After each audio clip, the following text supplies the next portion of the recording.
O ladrão não vem senão a roubar, a matar e a destruir. Eu vim para que tenham e a tenham com... Feche seus olhos. Aqueles lugares onde paramos, muitas vezes nas programações de onde vamos fazer, ou onde elas foram elaboradas. As estações de trem, onde dá a oportunidade de pessoas subirem ou descerem. Aquelas estações que estabelecemos durante uma viagem, onde nós vamos abastecer, onde é que nós vamos comer, onde é que nós vamos pernoitar. Deus colocou uma palavra no meu coração e ela tem a ver com esse texto. Coloque, por favor, o texto, João 10:10.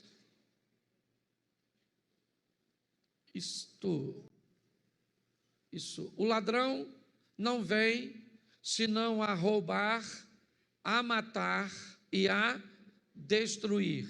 Eu vim para que tenham e a tenham com... Feche seus olhos.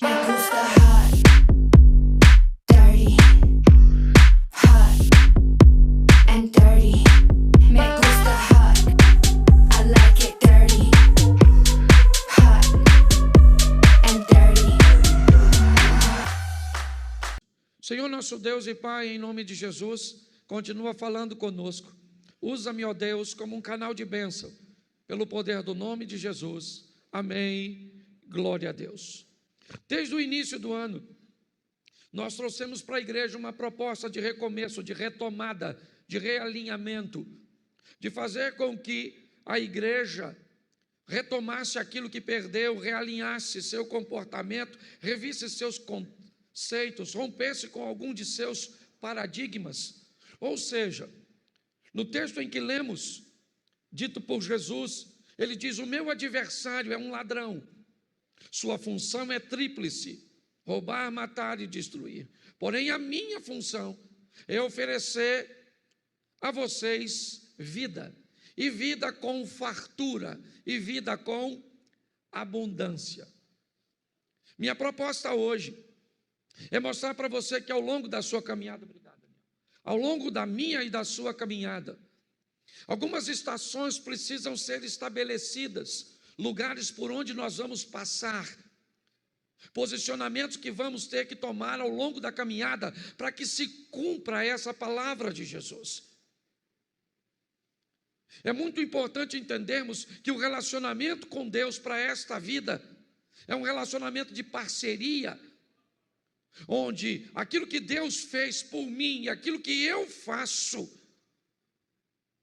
vai estabelecer tudo aquilo que vai se realizar mais à frente.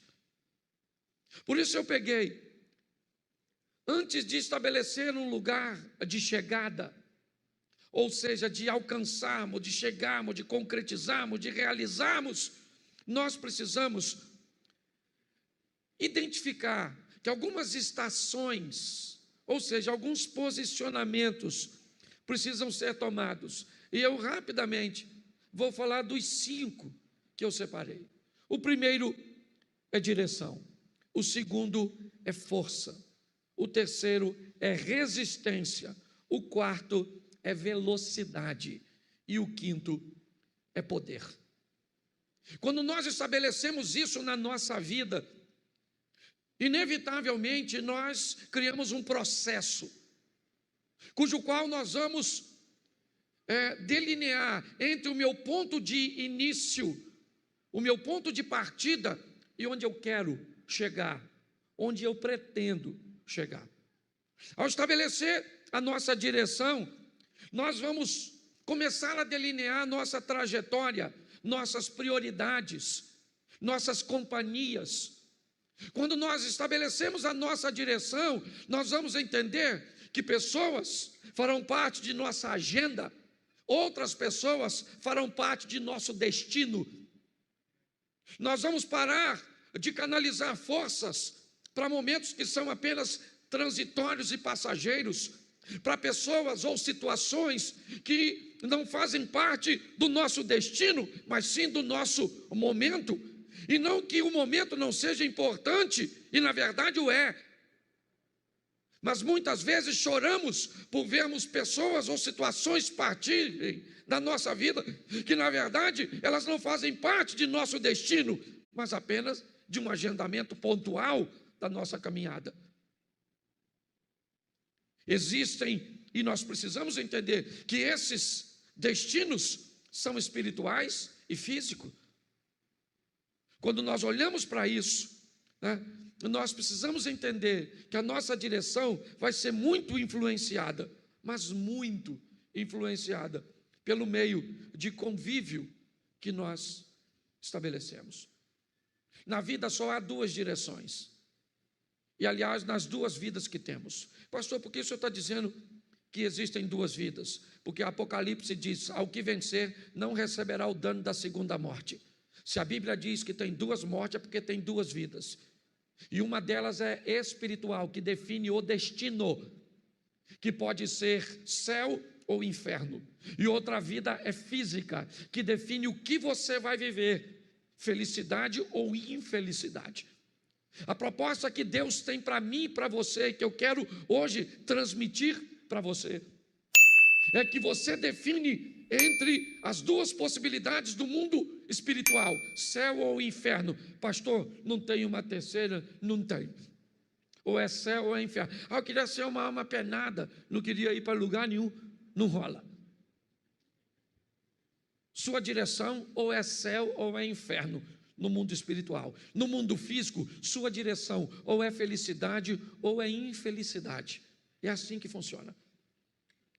Então a proposta bíblica é o quê? É céu para a vida espiritual e felicidade para a vida física aqui neste mundo. É isso. Quando nós olhamos, por isso Jesus diz, eu vim para que tenham vida e a tenham em, ou seja, você vai ter uma vida extraordinária nesta terra, só não vai ter se você fizer escolhas erradas, e além de tudo você vai depois estar com Deus. E o que a Bíblia me diz para que eu possa criar ou estabelecer uma direção correta? Primeiro é saber para onde eu estou indo. A Bíblia diz que ouvir pessoas, buscar conselhos é importantíssimo para o desfecho da fase da direção, que é a primeira fase. Quando somos crianças, adolescentes, normalmente nós não pensamos em direção. Nós simplesmente vivemos. Mas quando vamos entrando na juventude, inevitavelmente a vida ela vai nos levando para uma fase de responsabilidade, onde ela vai requerer de mim e de você qual a direção, é céu ou inferno? Qual é a direção? Lembra por que não batizamos crianças? Porque elas ainda não têm a escolha da direção. Mas quando isso passa, inevitavelmente, a vida pede dela, céu ou inferno, felicidade ou infelicidade. Só tem duas direções.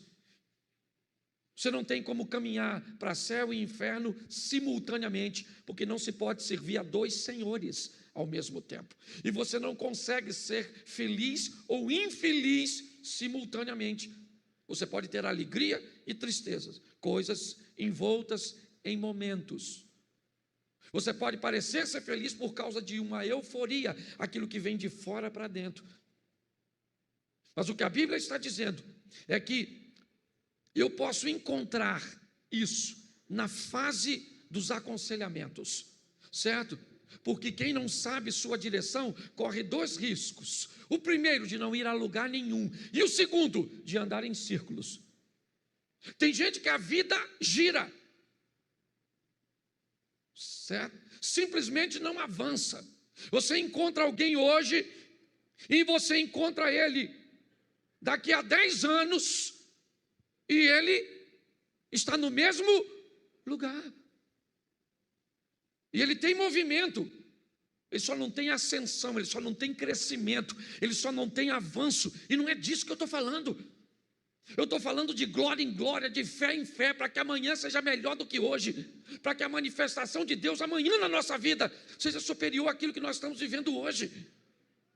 Quem não tem direção, você pergunta para ele onde ele se vê daqui a 5 anos. Ele não sabe. Esse dia eu estava mostrando o terreno da igreja para alguém, e alguém me perguntou: pastor, onde o senhor se vê daqui a 5 anos? Eu falei: dentro da igreja aqui, pregando para 2.500, 2.800 pessoas. Quem não tem direção, não tem perspectiva de futuro. Então, a Bíblia diz que eu preciso ouvir pessoas e buscar conselhos, mas presta atenção em Provérbios 11, 14. Coloca para mim, por favor, Provérbios, capítulo 11, verso 14. Eu vou dar mais uns 4 ou 5 versículos, então, por favor, fique atento, eu acabei não combinando com vocês. Provérbios 11, 14. Isso. Vamos lá? Não havendo sábia direção ou sábios conselhos, o povo, mas na multidão dos...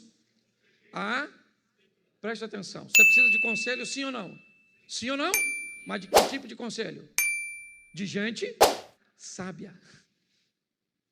Ok? Para você ter uma boa direção, você tem, certo? Que buscar viver perto de quem tem sabedor, porque conselho de cabeça de bagre não vai te levar a lugar nenhum. Quanto mais rápido você descobrir qual é a direção, para onde você está indo, qual é o seu fim, qual é o seu destino, onde você se vê daqui a 5 anos, a 10 anos. Pastor, isso é se preocupar com o futuro? Não, isso é planejamento de vida. É assim que funciona, tanto no mundo espiritual, quanto no mundo físico. Está lá, a água nos artelhos, a água nos joelhos, a água nos lombos, a água, certo? E depois eu não consegui. O que é isso? Isso são níveis. E nós precisamos entender e olhar para esse ambiente. Porém, já que eu estou falando de caminhada e de vida, tome cuidado, porque ao longo da vida, você pode encontrar sábios, pessoas sábias que estão perdidas. Então, às vezes, você pode receber um conselho extraordinário de um bêbado. Esse dia, eu ia dar aula num local, ia ministrar uma aula. Chegou um camarada na minha casa, e ele me deu uma aula extraordinária. Extraordinária. Alguém que eu não imaginava que ia me ensinar tanto, me ensinou naquele dia. Mas cuidado, porque você pode receber um conselho de loucos que têm direção. Preste atenção. Na vida você pode encontrar sábios que estão perdidos e vão te dar um conselho sábio, e loucos que têm direção e que vão te levar para mais longe de Deus do que você pode imaginar, porque estão envoltos em seus resultados. Lucas 12, 20. Coloca para mim isso. E vai dar o entendimento do que Jesus está dizendo. Lucas 12, 20. Eu não sei se eu consigo falar de todos os pontos aqui, mas vamos lá. Mas Deus lhe disse: louco, esta noite te pedirão a tua, e o que tens preparado para quem será? Essa é uma história que Jesus está contando de alguém altamente rico, altamente focado e direcionado, alguém que está disposto a ganhar o mundo. E se você fosse olhar para esses resultados, se você ficar olhando na igreja, na sua vizinhança, no seu ambiente de trabalho, para gente que só alcança resultados físicos, cuidado, porque você pode querer imitá-los e perder sua alma. O que a Bíblia diz é: ganhe o mundo sem perder a alma. Por isso, cuidado, porque está assim de gente louca, dando conselho para os outros. E ele tem o resultado dele para mostrar para muitos. Por isso, defina o mais rápido possível qual será seu destino. Pastor, o meu destino é o céu. E tu anda com quem vai para o inferno? Defina seu destino e quem são seus companheiros de viagem. Que tipo de destino você traçou para você aqui nessa terra? Busque andar com pessoas que estão indo para onde você está indo, que estão fazendo aquilo que você almeja fazer. Muitas pessoas não conseguem chegar em lugar nenhum, simplesmente porque não tem um senso de direção. Descubra a direção o mais rápido possível. Descubra quem está indo para o mesmo lugar. Porque é simples. Se você planeja ir para a Central do Brasil, aqui em Xerém passa ônibus que vai para a Central? Sim ou não? Passa. Ele é que cor? Que cor? Vermelho? Verde? O que vai para a Central? Beleza. Mas aqui passa um ônibus que me parece que também é verde e que vai para o Amapá, para Nova Iguaçu. Então, antes de entrar no ônibus, você descobre o quê? Qual é o seu? Então, por que é que você deixa qualquer um entrar na sua vida e anda com qualquer um? Seja seletivo e ande com gente que está indo para onde você vai, que está fazendo coisas que você quer fazer. Você quer orar, mas não anda com quem ora. Você quer pregar, mas não anda com quem prega. Você quer viver em santidade, mas só anda com Zé Ruela. Pare e pense. Direção. Vamos aqui porque é muita coisa.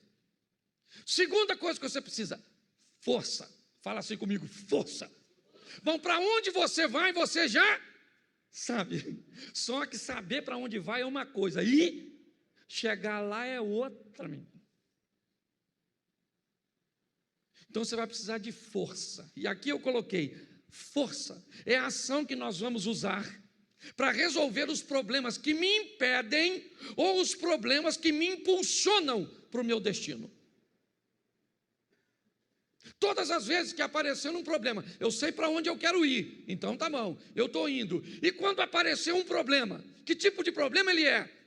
Ele é um problema que eu preciso resolver porque ele está me impedindo.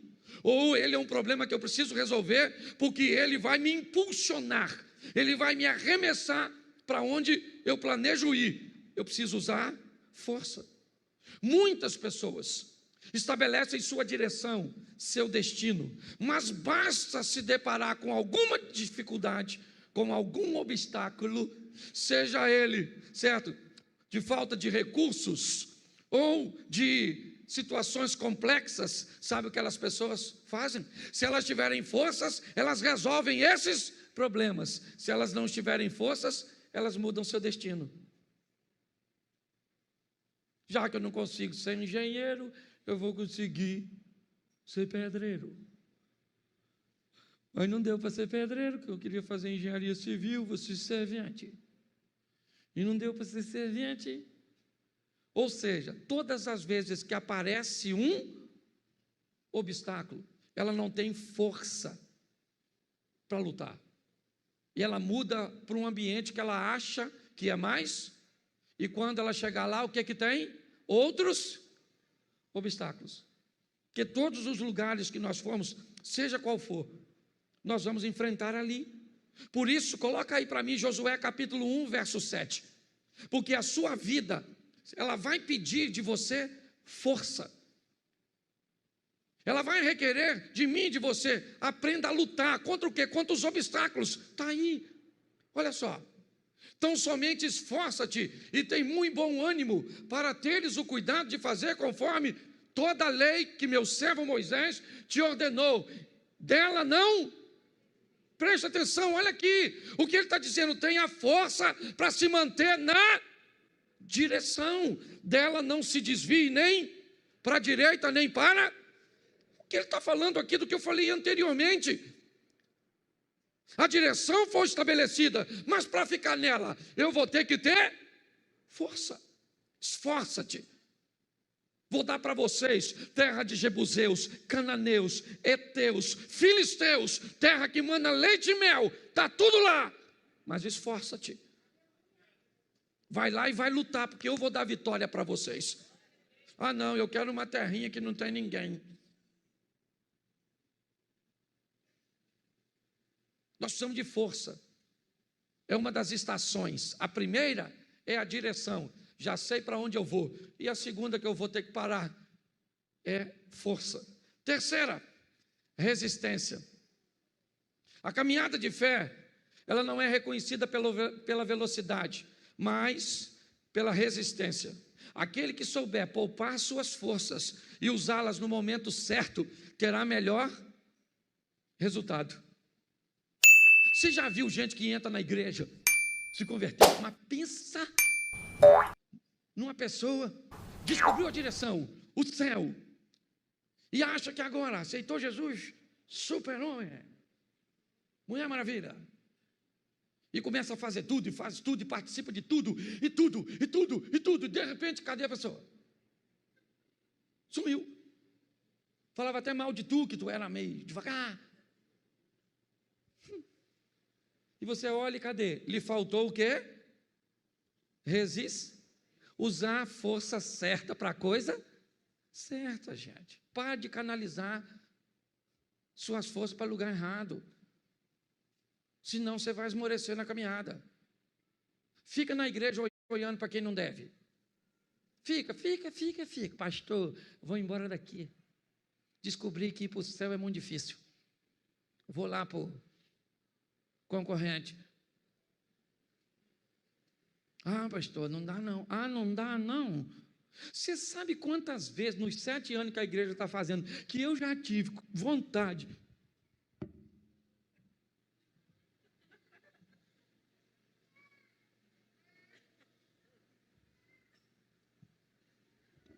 Um montão. Tem gente que bate nas minhas costas ali, pastorzão. E por trás.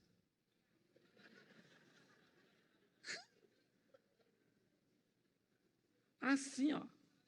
E eu tenho que ser resistente. Teve gente que já me abordou ali, mas falou uns 20 palavrão comigo. Xingou eu, minha mãe, minha avó, minha tia, os parentes meus que não nasceu. Xingou eu de tudo. E se eu falo para ele, vai lamber sabão, metade da igreja desvia. Porque eu não posso falar. Então eu tenho que ser resistente. Falo para vocês mesmo, já tive vontade. E já falei com a minha mulher, filha, vamos embora. Nós podemos morar em qualquer lugar desse mundo hoje, louvado seja o Eterno. Nossos filhos já estão criados aí, certo? Vamos embora, eu e você, no mundo afora. Balão mágico, uma coisa desse tipo. Mas aí eu paro para pensar, Cláudio, lembra quando minha cadela morreu?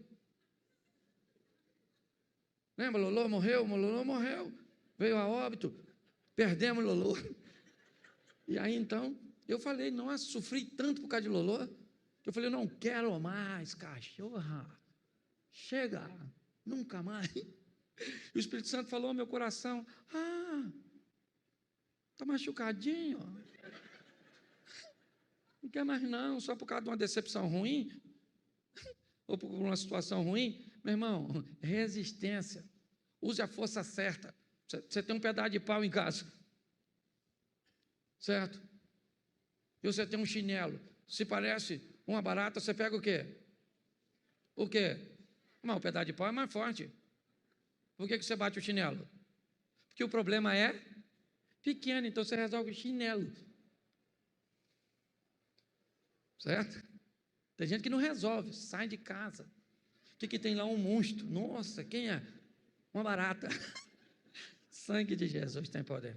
Mas se aparecer uma cobra na sua casa, você pega o chinelo? Você pega o quê? Porque você tem que usar as forças certas para resolver a coisa certa. Para de potencializar a coisa pequena. Senão você vai jogar a sua resistência no lixo. Tem que ser resistente. Efésios 6,13. Coloca aí. Já estou quase terminando. Pensei que já estava aqui. Efésios 6,13. Preste atenção. Glória a Deus, Efésios capítulo 6, verso 13. Portanto, agora não estava lendo aquilo mesmo não, irmão. Portanto, tomai toda a armadura de Deus para que... Isso é uma mensagem fragmentada. Para que possais resistir no dia... Para que possais... Não. Volta lá no resistir, porque eu estou falando de resistência. Para que possais... Isso aí, meu filho, lembra? O que está acontecendo nesse capítulo de Efésios? Está falando da armadura de Para você estar protegido, é capacete na cabeça, é couraça, é escudo, é sandália no pé. Para quê? Para que você seja resiste. Porque cada dia traz consigo o seu mal. Você quer chegar, querido, no final? Seja resiste. Porque está assim de gente falando pelo caminho. Sim ou não? É gente divorciando. Você já teve vontade de divorciar? Não fala não, você que é casado. Provavelmente você já teve vontade de matar seu cônjuge dormindo. Certo? Mas você foi resiste? Sim ou não? Isso. Vamos lá, vamos adiantar aqui. Quarto.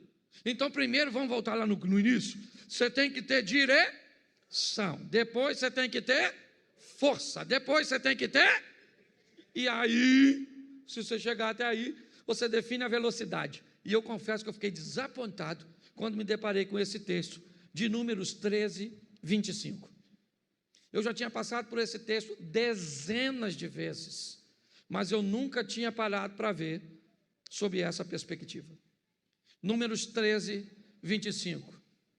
Depois, voltaram ao fim de quantos dias? Quantos dias? Se esses caras voltam de espiar a terra depois de 40 dias, se eu quiser qualquer tipo de conta, vai ficar, certo? Pequeno. Sim ou não? Sim ou não? Sim. Se ele levasse 20 dias para ir, mais 20 para voltar. Se levou 15 para ir, 15 para voltar, 10 para espiar. Se levou 40 para ir, 5 para espiar, 40 para voltar. Seja qual for, a conta compromete algo muito sério: a velocidade.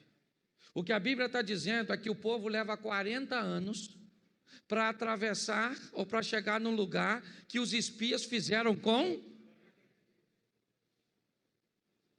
Nós temos um problema aqui: velocidade. Ok? Velocidade. Muitas pessoas se perdem porque ficam a vida toda lutando por um propósito. Cuidado com isso. Porque quando Deus diz, vai lá e espia, eles estão 40 dias, 60 dias, que tivesse um ano distante de onde Deus preparou para eles, e eles levam 40. Deus tem coisas para mim e para você que pode ser alcançado muito mais rápido do que você imagina, mas depende do seu posicionamento mediante a isso, porque velocidade é extremamente importante, porque a vida é curta, única e rápida. Dê uma olhada para isso. Por último, aqui, porque está assim lá fora, ó. Quando sair você sai, mas sai mesmo, que é para o povo entrar, e eu tenho que correr aqui, porque esse culto é assim mesmo. Por último, poder. Poder, você precisa de poder. Você precisa de direção? Precisa. Você precisa de força? Precisa. Você precisa de resistência? Precisa para a sua caminhada de fé. Você precisa de velocidade? Precisa. Alcança o objetivo e já lá estabelece outro, mas você vai precisar de poder. E aqui eu quero colocar esse poder totalmente nas mãos do Senhor. E quando Nicodemos olha para Jesus e vai conversar com ele, João capítulo 3, para nós adiantarmos, sabe o que Nicodemos diz? Ninguém pode fazer esses sinais que tu fazes, se Deus não for. O que Nicodemos está dizendo? O Senhor tem força, resistência, direção. Não é disso que ele está dizendo. O Senhor tem poder. Quando olham para Saul, com os melhores músicos na sua corte, e um homem diz, conheço um filho de Jessé, o belemita, sabe tocar bem, bom de palavras, valente, de boa aparência, e o melhor, Deus é o que Davi tinha que os outros músicos não tinham na casa de Saul: poder. Poder. O que José tinha na casa de Potifar do Egito? Poder. Potifar viu que o Senhor era com ele. O que Daniel tinha na Babilônia? Poder. Os sábios disseram: olha, Ninguém pode atender o seu pedido. Nenhum rei jamais pediu isso, porque o que você está pedindo, só os céus sabem. E Daniel chegou e mostrou que os céus sabiam, porque tinha poder. Você quer chegar onde você deseja? Aprenda que tem poder nos céus, para ser liberado para você e para mim, para colocá-los em uso aqui nesta terra. Aqui eu fecho dizendo o seguinte: você hoje pode começar a sua caminhada de maneira certa, usando todas essas estações. Você hoje pode definir em qual estação você se encontra e que talvez te paralisou, e você não consegue passar dela. Pastor, eu tenho direção, eu tenho até força, mas minha resistência é fraca, e eu fico migrando. Defina onde você está. E a terceira, organize a sua caminhada, para que você consiga agilidade na conclusão. Muita gente, eu conheço assim de gente, está há muito tempo lutando por uma coisa, e não sabe se é o que Deus quer, se está na hora certa, se faz, se não faz, e aí fica migrando, porque quem não sabe para onde vai, acaba não indo a lugar nenhum.